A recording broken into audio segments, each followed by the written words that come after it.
আল্লাহ আজ্জা জাল্লা কোরআনের অন্যত্র বলেন, ওমা ইয়ালামু জুনুদা রাব্বিকা ইল্লা হুয়া, তোমার রবের বাহিনী সম্পর্কে তিনি ছাড়া কেউ জানেন না।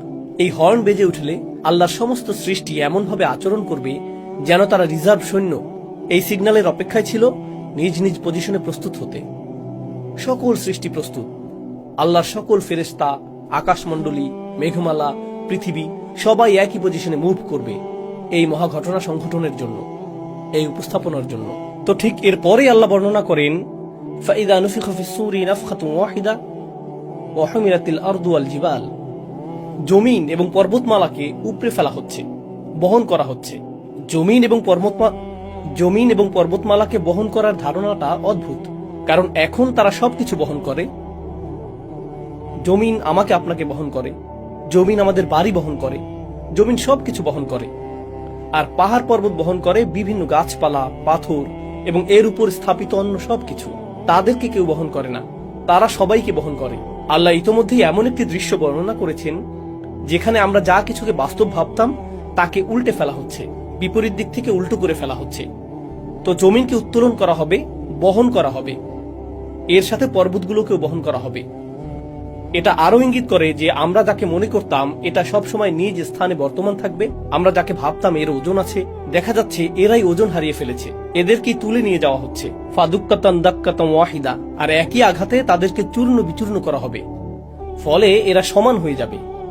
ধরুন হাতের মধ্যে নরম ভেজা ডো নিলেন, এরপরে সজোরে নিক্ষেপ করলেন, তখন এটা সমান হয়ে যায়। এই ধারণাটাই আল্লাহ বর্ণনা করেছেন যে সমগ্র পৃথিবীর অবস্থা এরকম হবে। তো পৃথিবীর উঁচু নিচে সব হারিয়ে যাবে। কুরআনের অন্যত্র আল্লাহ এভাবে বর্ণনা করেছেন, ওয়াইদাল আরদু মুদ্দাত, যখন পৃথিবীকে টেনে সমান করে ফেলা হবে। অন্য সূরাতে এসেছে যখন সমুদ্রগুলো ফুটতে থাকবে। সূরাতুল কাহাফে তিনি একে বর্ণনা করেছেন সুআইদান জুরুজা হিসেবে, সমতল ভূমি, পিচ্ছিল ভূমি। আর এখানে তিনি বলছেন এটাকে সজোরে নিক্ষেপ করে সমান করে ফেলা হবে। এখন কোনো কিছুকে সমান করে ফেলার অর্থ হলো একটি মাস তৈরি করা হচ্ছে। সমগ্র পৃথিবীকে কেন সমতল ভূমিতে পরিণত করে ফেলা হচ্ছে? আয়াতগুলো অগ্রসর হতে থাকলে আমরা দেখব যে একটি দৃশ্য উন্মোচিত হচ্ছে।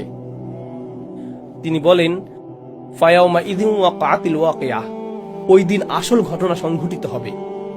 তিনি ইতোমধ্যেই বলেছেন আল হাক্কা, আর এখন বলছেন আল ওয়াকিয়া। আল ওয়াকিয়া দারুণ আকর্ষণীয় একটা শব্দ, কারণ এটি এসেছে ওয়াকি থেকে। ওয়াকি অর্থ ভারী ওজন। তো আল্লাহ বলছেন সেদিন ভারী ওজনের পতন ঘটানো হবে। এটি অদৃশ্য জগৎ থেকে চূড়ান্ত বাস্তবতা পতিত হওয়ার বা ঘটার এক অভিব্যক্তি। কারণ সত্য সবসময় ওজনদার হয়, সত্য গুরুতর, সত্যের সারবত্য আছে, আর মিথ্যা হয় ওজনহীন, ফাঁকা। তো আল্লাহ বলছেন তখন ওজনদার সত্য ড্রপ করা হবে, অর্থাৎ তখন চূড়ান্ত বাস্তবতার অভ্যুদয় হবে। অতঃপর ওয়ানশাক্কাতিস সামা, এতক্ষণ যা বলেছি তা পৃথিবীতে ঘটতে থাকবে। সমগ্র পৃথিবীকে সমতল ভূমিতে পরিণত করা হবে।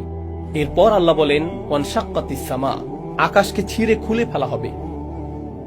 ইনশিকাক শব্দটি ব্যবহার করা হয় যখন একটি কাপড় নিয়ে মাঝখান থেকে ছিঁড়ে ফেলেন, মাঝখানটা এখন ছিঁড়া, একে বলা হয় ইনশিকাক। আল্লাহ এই শব্দটি ব্যবহার করেছেন আকাশের অবস্থা বর্ণনা করতে। ওয়ানশাক্কাতিস সামা ফাহিয়া ইয়াউমা ইযিন ওয়াহিয়া, এরপর সেদিন এটা খুলে যেতে শুরু করবে। ওয়াল মালাকু আলা আরজালিহা, আকাশ যখন খুলে যেতে শুরু করবে, এই ফাটলটা যখন আবির্ভূত হবে, আল্লাহ বলছেন তখন ফেরেশতারা, সম্ভবত জিবরিল আলাইহিস সালাম দিয়ে শুরু হবে, কারণ এক বচন ব্যবহার করা হয়েছে, কিন্তু এটা ইসমু জিন্স, যা সবাইকে অন্তর্ভুক্ত করে। যাই হোক, ফেরেশতারা আকাশের ওই উন্মুক্ত অংশে লাইন ধরে থাকবেন। আমি চাই আপনারা গুরুত্ব দিয়ে বুঝুন এখানে কি ঘটছে।